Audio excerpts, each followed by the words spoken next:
When Elizabeth came into the world on September 7th, 1533, she was not the prince her father had hoped for. King Henry VIII wanted a strong son to carry on his name. Instead, he got a small baby girl. And from the very first moment, Elizabeth felt what it was like to disappoint someone without doing anything at all. Her mother, Anne Boleyn, had risked everything to become queen. She had pushed aside another queen. She had taken a huge chance, believing she could give the king a son. But when Elizabeth was born, even Anne's smile could not hide her fear. She knew what failure meant in a world ruled by men. Elizabeth's early days were cold and quiet. Her father was not proud. In fact, he quickly moved on. He wanted another wife, another chance. When Elizabeth was just 2.5 years old, she lost her mother not to illness or war, but to a sword. Anne Boleyn was accused of terrible things, things that many now believe were false. Still, she was arrested, taken to the Tower of London, and executed. Elizabeth never got to say goodbye.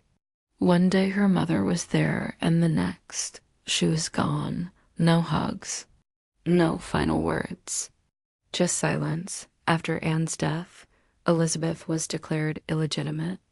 That meant she was no longer seen as a real princess. Her royal title was taken away. Her place in the royal family erased. She was just a little girl with royal blood, but no power, no protection, yet somehow she survived. She was not sent far away. She stayed close to court, but always in the background. While her half-sister Mary wore royal gowns, Elizabeth wore simple dresses. While others played and learned with freedom, Elizabeth learned to watch closely. She listened to what was said, but also what was not said. She became quiet, smart, careful. Her governess, Lady Margaret Bryan, once wrote that Elizabeth was as clever a child as ever lived. Even at 4 years old, she could speak clearly and think deeply. She asked thoughtful questions. She listened more than she spoke, and she remembered everything. Elizabeth grew up around people who used the smiles like swords. At court, one wrong word could be the end of you. She saw this early. She knew not to trust easily, not to speak too soon. She learned how to read a room before she ever learned how to read a book. When her father remarried again and again, Elizabeth watched from the sides. Each stepmother had a different effect on her. Some were kind, like Catherine Parr, who encouraged Elizabeth to read, write, and study. Others came and went like storms. Elizabeth learned that nothing was safe, no love lasted, no position was permanent. Still, she kept going, kept learning. She studied languages, Latin, Greek, French, Italian. She learned history, math, music, and even philosophy. Her mind became her greatest weapon. Books were her safe space. Ideas gave her freedom that the world never did. Behind her small, quiet smile was a brain always working. She could charm when needed and disappear when it was safer. She knew how to blend in, and more importantly, how to survive. Elizabeth saw her father's moods change like weather. One day he was loving, the next day cruel. She watched how people tried to please him, how fear ruled the court. She knew even kings felt weak when they didn't have control. So she promised herself something. She would never let fear guide her, but fear followed her everywhere. When her younger half-brother Edward became heir to the throne, Elizabeth said nothing. When her older sister Mary grew closer to power, Elizabeth smiled and waited. She did not grab. She did not fight. She stayed patient. At 13, she had already lived through more danger than most do in a lifetime. She had lost a mother to execution. She had been declared unworthy. She had been forgotten, and then remembered again, depending on who ruled and what they wanted. But Elizabeth had one thing: no one could take her mind.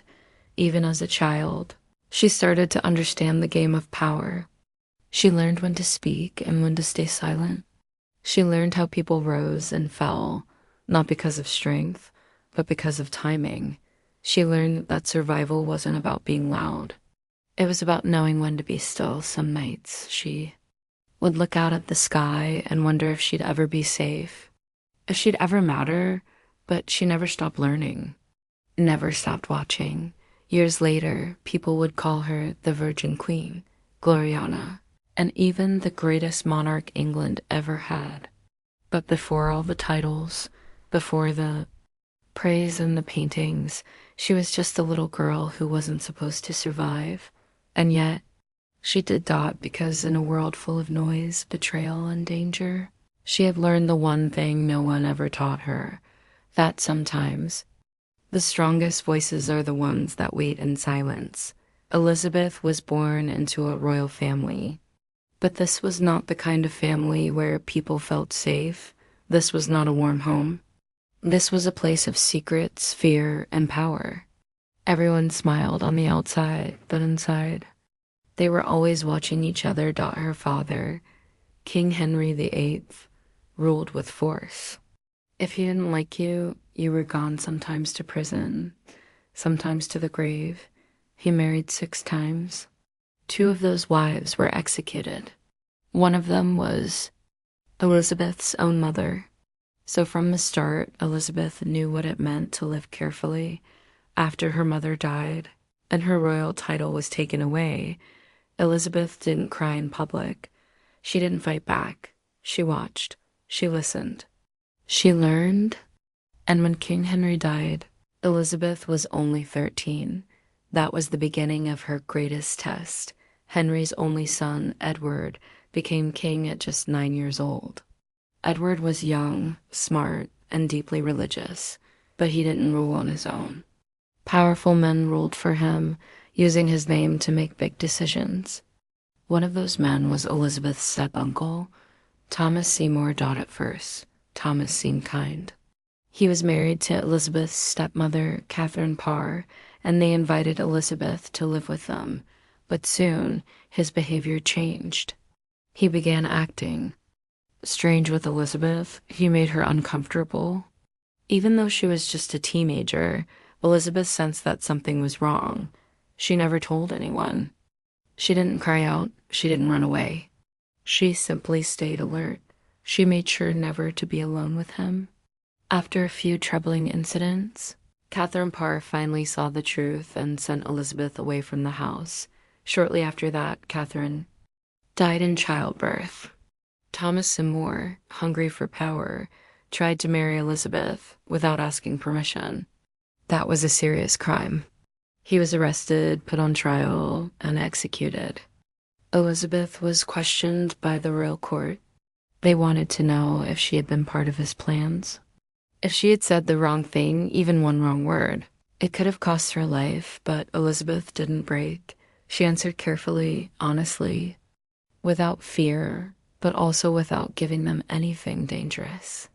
She knew that in a world like this, survival depended not just on what you said, but what you didn't say. When Edward died at the age of 15, everything got worse.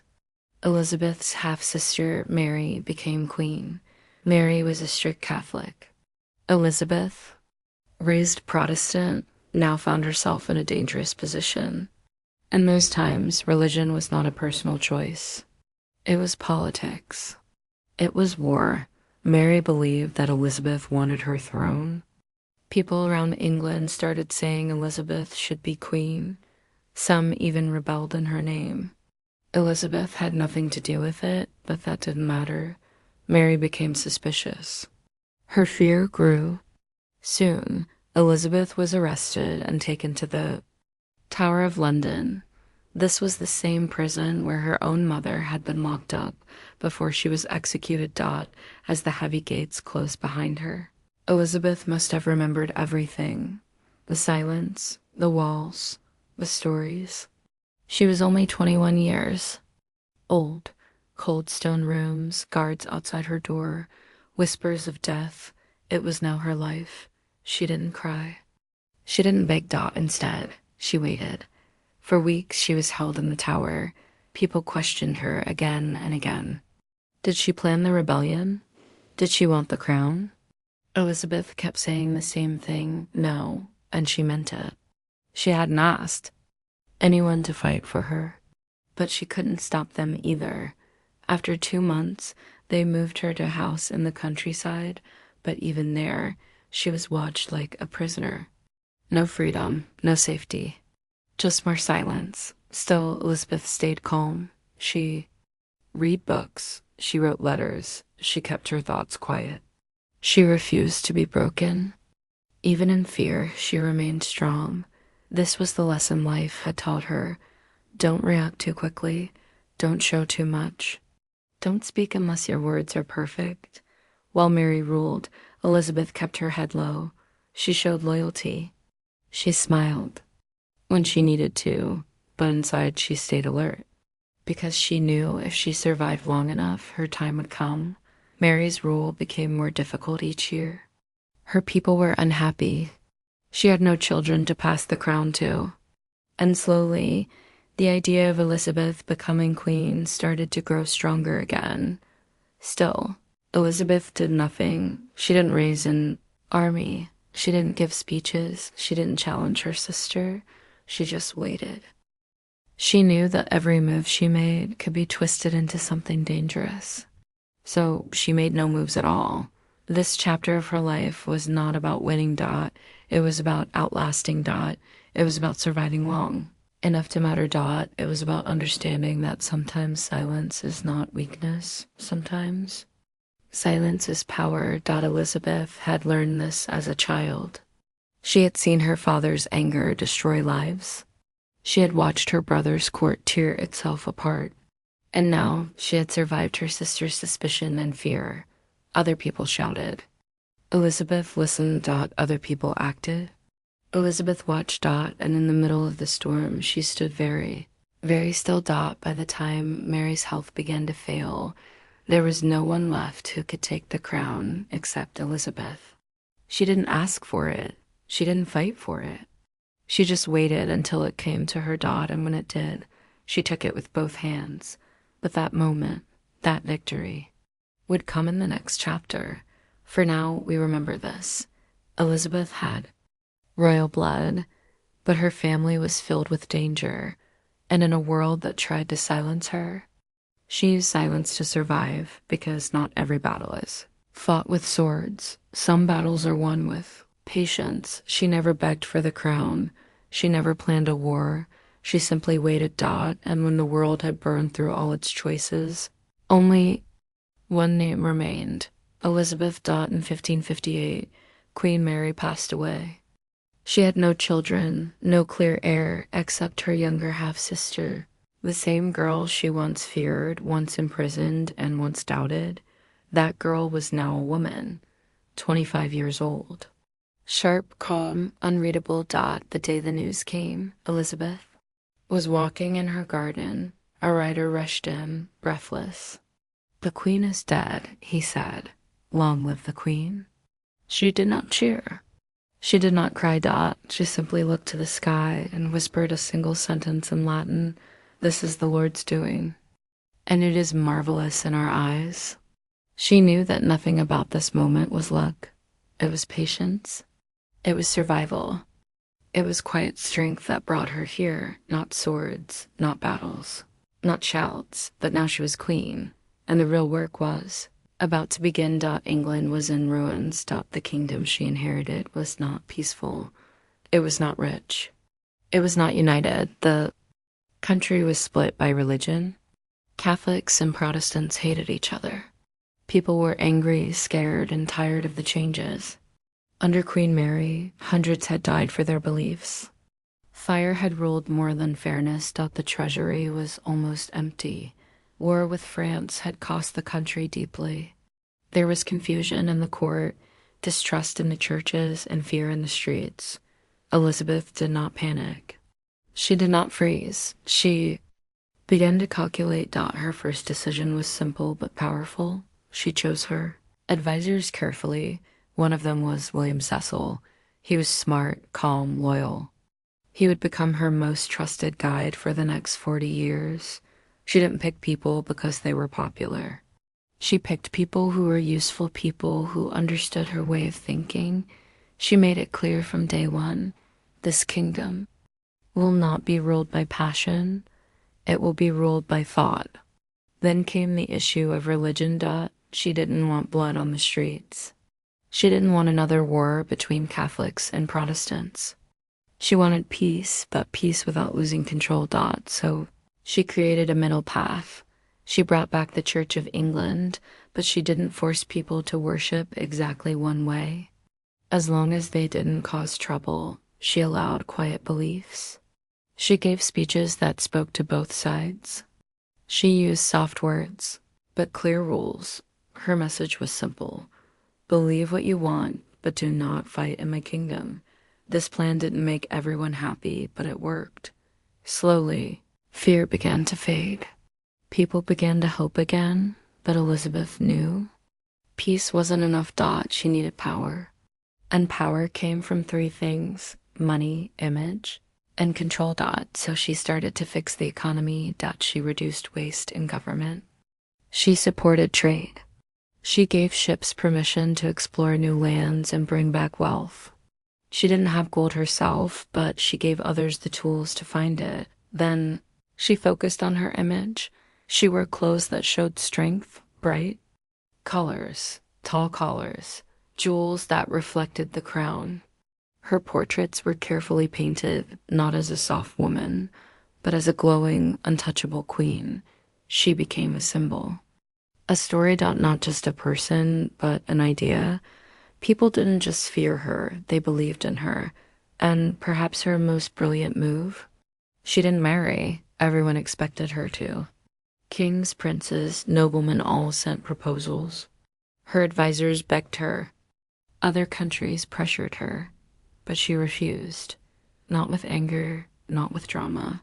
She smiled, considered, delayed, and distracted. Every time someone got close to her hand, she pulled it back. Why? Because marriage meant sharing power, and Elizabeth had worked too hard to give any of it away. Instead, she said, I am already married to England. Her people loved it. They felt chosen. She wasn't just their ruler. She was theirs fully, but being queen wasn't safe. Many still believed she had no right to rule. Some thought a woman could not lead a kingdom. Others wanted a Catholic queen instead. Elizabeth received threats. Plots formed. Assassins were hired. Still, she stood tall. Increased security. She built a network of spies. She read letters before they reached their owners. She paid attention to every whisper in every corner of Europe. Nothing surprised her. Her court called her Gloriana. Her enemies called her the heretic queen. But no one could call her weak. By the end of her first year, the kingdom had changed. There were still problems, many of them. But there was also something new in the air, stability. And in that stability, people began to build again, shops opened, books were printed, music filled the halls again. Elizabeth had not brought peace with a sword. She brought it with focus, patience, and a mind built for strategy. She didn't cry for help. She didn't ask for trust. She earned it. Looking back, some say she was lucky, that she came to power at the right time. That luck does not survive war. Luck does not balance religion. Luck does not rebuild a broken kingdom. Elizabeth did that not because she was the strongest, not because she was the loudest, but because she was always thinking, always planning, always waiting. Her life had taught her one truth. Power is not something you're given. It's something you hold on to. Even when the world tries to take it from you. And now, with the crown on her head and a kingdom at her feet, Elizabeth was just getting started. The crown was heavy, but Elizabeth wore it well. Not because someone helped her, not because a man stood beside her, but because she made a choice one that shocked the world. She chose not to marry. In a time when queens were expected to marry quickly and produce an heir. Elizabeth said no, not loudly, not angrily. She said it with a smile and a pause, And every time someone asked, "Will your majesty marry?" she replied, "I am married to England." And she meant it. From the beginning of her reign, everyone expected Elizabeth to choose a husband. Kings and princes from across Europe sent gifts, letters, and promises. Her own council pushed her to consider it. Her people wondered who would sit beside their queen, but Elizabeth understood something they DID in single quotes T dot marriage. In her world was more than love dot, it was power. It was politics dot, and once she gave it away, she could never take it back. She had seen what marriage could do dot. Her father, Henry VIII, had gone through 6 wives. 2 were executed. 1 died in childbirth. His marriages caused wars, changed religion, and brought fear to the court. Elizabeth had watched those storms as a child. She knew what it meant to lose control dot, so instead of falling into the same trap, she did something smarter dot. She used courtship, the idea of marriage, as a tool. Elizabeth was clever. She understood that just thinking about marrying someone could shape politics dot, so she talked to suitors. Without choosing any of them dot, she flirted with kings. She listened to ambassadors. She let people believe she might marry their prince. But always at the last moment, she stepped away. One famous example was Prince Philip of Spain, the widower of her sister Mary. He showed interest. Some said he proposed. Elizabeth kept the talks going, but never accepted. Then came Archduke Charles of Austria, a noble man, well respected. Elizabeth kept his hopes alive for years. But again, she never said yes. There was also the Duke of Anjou, a French prince. He was young and charming dot. Their talks went further.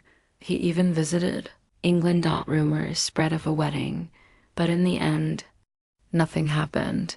Each time, Elizabeth gave just enough interest to build alliances, to keep peace, to protect England from war dot, and each time, she pulled back before losing her power. People whispered. Some said she was cold. Others said she was too proud. Some even said she was incapable of love. But Elizabeth had her reasons, and they were clear. She once said, "I will have but one mistress here and no master." She didn't want a king beside her, because in that world, a king always ruled even over his wife. If Elizabeth married, she risked becoming second in her own story. She risked losing control over her kingdom, her image, and her life. So instead, she chose a different path. She focused on being a symbol, not just a ruler. She built an image of herself as the Virgin Queen, pure, untouchable, strong. Paintings showed her glowing, flawless, almost like a goddess dot. She wore gowns with pearls and armor designs. She used high collars and bright colors. She turned her body into a message. I am not weak. I am not owned. This image became powerful dot. It made her a legend in her own time. Children learned her name. Poets wrote about her. Artists painted her as light itself, and her people loved her for it. But that didn't mean Elizabeth never loved. Was one man who held a special place in her heart, Robert Dudley. He was her childhood friend, her loyal companion, and some believed H. She simply smiled and said, I am already married to England. And England, in return, stayed loyal to her. Elizabeth didn't need a man to make her important. She controlled her own image dot. She owned her own story. And she taught the world a truth that still echoes today. You don't have to be someone's wife to be someone unforgettable dot. They sent ships dot. She sent storms. They sent war dot. She sent courage dot in 1588. The most powerful empire in the world sent an army to destroy Elizabeth's England. Spain had gold, ships, soldiers, and the blessing of the Pope. Elizabeth had something different. She had her people.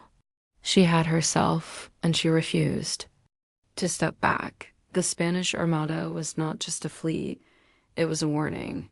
Spain's King Philip Two had once tried to marry Elizabeth. She refused him. He was Catholic.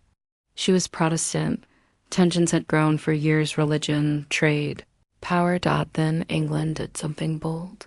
It began supporting privateers, legal pirates like Sir Francis Drake, who attacked Spanish ships and stole their treasure on the open sea. Spain had had enough. Philip gathered over 130 warships, filled with cannons, weapons, and soldiers. His plan? Sail through the English Channel, join forces with Spanish troops waiting in the Netherlands, and invade England. He believed Elizabeth would fall easily. He was wrong. England was smaller, poorer. Its navy was not as large or as well armed, but Elizabeth had something. Spain did in single quotes T-unity. She had spent years building trust with her people. Now, they stood behind her, not just because she was queen, but because she was one of them. When the threat became real, she didn't hide in a palace. She traveled to Tilbury, where her soldiers were waiting near the coast, ready to fight. She didn't come in silence. She came in armor. On August 9th, 1588, Elizabeth rode into the camp on horseback. She wore a white dress and a silver breastplate. She looked like a warrior and spoke like one too. Her words became legend. "I know I have the body of a weak and feeble woman," she said, "but I have the heart and stomach of a king, and of a king of England too." She told her army she trusted them, that she would live and die beside them, if needed, that no foreign power would ever take their land while she breathed. The crowd roared. Her words did not just inspire. They united. Every soldier who heard her believed they were not just fighting for a queen, they were fighting for England itself. Meanwhile, England's navy prepared for a battle that seemed impossible, but Elizabeth's admirals had a plan. Unlike Spain's big, heavy ships, the English ships were smaller, faster, and easier to move. They didn't wait to be attacked. They struck first. They sailed at night. They used surprise. They even sent fire ships, old boats, set on fire and pushed toward the Spanish fleet to cause panic and confusion. The Spanish Armada broke formation, and then nature joined the fight. Storms hit the coast. Strong winds pushed Spanish ships off course. They were scattered, unorganized, and trapped. Some ships crashed on rocks. Others sank in deep waters. Many never made it back home. By the end of the campaign, England had lost very few ships. Spain had lost more than a third of its great armada. The threat of invasion was over. The invincible Spanish fleet had failed, and Elizabeth, without ever picking up a sword, had won. The victory was more than military. It was emotional. It was national. It was personal. England had faced one of the strongest empires in the world and survived. And Elizabeth had shown the world that leadership did not need to shout. It needed to stand. She didn't rule with fear. She ruled with calm courage, with sharp planning, and with faith in her people. After the battle, medals were made. Songs were sung. Paintings showed her standing proud, with fire behind her and ships at her feet. The Spanish Armada changed everything. It marked the rise of England. As a sea power. It gave birth to dreams of empire and global trade. England would never be seen as weak again. Elizabeth's name was now tied to strength, to victory, to the sea. She became the face of a new age, an age of exploration, of courage, of pride. But for Elizabeth, the victory was not about glory. It was about survival. About sending a message that no one, not even the richest king in the world, could break. Her spirit. She had stood when others would have run. She had trusted her people when others would have doubted. She had chosen calm when others would have panicked, and that is what made her a queen, not just in name, but in truth. The Spanish never tried to invade again. Their power slowly began to fade. In England, it rose ship by ship, word by word, belief by belief. And behind it all was a woman who wore no crown in battle, but still won the war. In later years, many asked what gave her the strength. Was it her past, her pain, her loss? Maybe, but one thing is certain. When the sea raged and the sky turned dark, she did not fall back. She stood. She wore a crown, but never a wedding ring. She ruled a nation, but never held a child of her own. She was surrounded by people, yet often deeply alone. Elizabeth I became one of the most powerful rulers in history, but that power came at a cost. A heavy, personal cost out as queen. She had everything the world could see: gold, palaces, power, but behind the walls of her court, life was not easy. Every day was a choice, a calculation, a moment to protect not just her kingdom, but herself. She could never truly rest, because in her world, the higher you climbed, the more alone you became. One of the greatest tests of her life came in the form of her own family, Mary, Queen of Scots. Mary was Elizabeth's cousin. She had a strong claim to the English throne, and she was Catholic, at a time when many in England still believed the country should return to the old religion. To some, Mary was not just a queen, she was hope. To Elizabeth, Mary was a threat, but things were not simple. When Mary was forced to flee Scotland, she came to England for safety. She expected help. Elizabeth gave her a prison. For 19 years, Mary lived under watch, comfortable, but not free.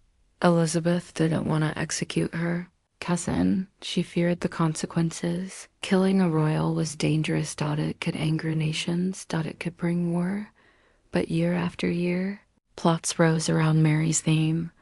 Letters, secret meetings, promises of rebellion. Finally, proof came. A letter sent by Mary agreeing to a plan to kill Elizabeth and take her throne. The queen was heartbroken. She read the words again and again. She wanted to believe it wasn't true, but in the end, she signed the death warrant. Mary was executed in 1587, and though the world moved on, Elizabeth never truly did. She wept for days. She locked herself in her room. She had done what a ruler must, but it broke her inside. Power meant sacrifice. Elizabeth had chosen her crown over love, over family, over peace of mind. Now she was alone. At court, her life looked full. There were nobles, advisors, entertainers, servants, but very few could speak to her honestly. Even fewer understood her heart. She had loved once, Robert Dudley, but had not married him. He had died years ago. Others she trusted passed away too. Her advisor, William Cecil, who had stood by her for decades, died. One by one, the familiar faces faded. She began to see ghosts in the halls, not real ones, but memories. She walked past places where she once laughed. She sat in rooms that once felt warm, now cold and quiet. Even in celebration, she often stood alone. She had no husband, no children, no heir to carry her name. She knew that when she died, the Tudor name would end. The crown would pass to someone else, someone from another family, someone who didn't share her blood. That thought haunted her. Still, she never let the public see her pain. In front of her people, she remained strong. She gave speeches with fire in her voice. She wore rich gowns and jewels. She danced when she could. She smiled, waved, and ruled with pride. But in her private rooms, the queen aged. She lost weight. Her hands shook. She slept less. She trusted fewer people. She kept a mirror, but didn't look into it often. Time had changed her, and she knew it. Even the crown felt heavier now. She had ruled for over 40 years. That meant 40 years of decisions, 40 years of standing alone at the top. 40 years of watching others live the lives she had turned away from. But she never complained because she had made the choice, and she had made it fully. In her final days, she spoke little. She rested on cushions, not a bed. She refused to eat, refused to speak of death. When her advisors asked for her blessing to name the next king, she nodded slowly toward James, the son of Mary. Queen of Scots. Life had come full circle. On March 24th, 1603, Elizabeth took her final breath. She died quietly. No children around her. No husband by her side. Just silence. But even in death, she was not forgotten. The people mourned. The bells rang. The streets filled with tears. They had lost a queen, not just of title, but of spirit. A woman who had led them through war, through storms, through change. A woman who had given everything she had and asked for nothing in return. Elizabeth was not just a ruler. She was a symbol. Of strength, of sacrifice. Of vision. She proved that greatness does not come easy. It comes with heartbreak. With loneliness. With the weight of choices no one else is brave enough to make. She never had a child to carry her name, but she left behind something greater, a nation reborn. And a legacy that still lives, because some queens live in castles. Others live in history. She ruled for 44 years. She wore the crown with strength, spoke with power, and walked with purpose. But Elizabeth I was more than just a queen. She was a symbol. She was a mirror for those told they couldn't lead. She was a voice for those expected to stay silent. And long after she was gone, her story kept speaking. Elizabeth wasn't supposed to matter. Not as a child. Not as a woman. Not as a ruler. She was born unwanted, declared illegitimate, ignored by her father, pushed aside by her siblings. But she waited. Watched. Learned. And when the crown finally reached her head, she did more than wear it. She redefined what it meant to rule. She didn't lead like others. She didn't conquer with violence. She didn't hide behind men. She didn't follow the path expected of her. She made her own. She turned weakness into wisdom, loneliness into focus, and doubt into power. People saw her as a queen, but she became something more, a legend. Elizabeth left behind no children, but her legacy, it still lives. Every school child who learns about bravery, every leader who rises, despite being underestimated, every woman who's told you can't and says, "Watch me," carries a piece of her story. She inspired art, music, fashion, theater. Writers like Shakespeare flourished under her rule. New worlds were explored. Small island nation became a rising power. And at the center of it all was a woman in pearls and velvet who faced the storm without blinking, even centuries later. People still ask, why does Elizabeth I matter? The answer is simple: because she changed the world without becoming like the world. She showed that strength could look different. She didn't raise an army and conquer lands. She conquered fear. She ruled without a husband, without an heir, and without apology. And still, her name was spoken with respect. The Virgin Queen, the Mother of the Nation, Gloriana. These were not just titles. They were symbols of what she meant. She turned her image into a message. I don't belong to any man. I belong to England. And in doing so, she gave women a new picture of power. Elizabeth's story is not just about one queen. It's about what a woman can be. Smart. Strong. Independent. Unshaken. Didn't wait for permission.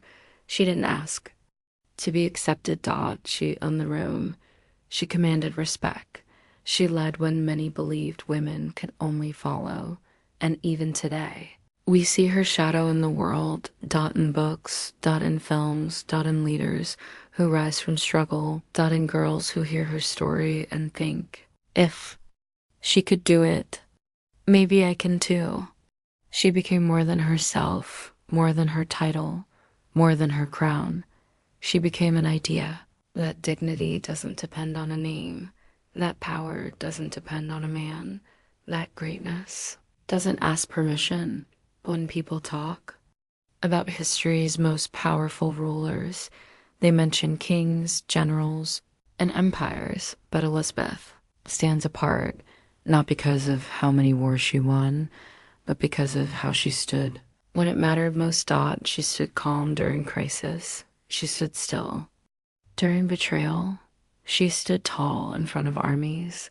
She stood alone in her final days, and yet she never fell. Her death didn't end her story, Dot. It started something bigger. New era, a new example, Dot, a new kind of leadership.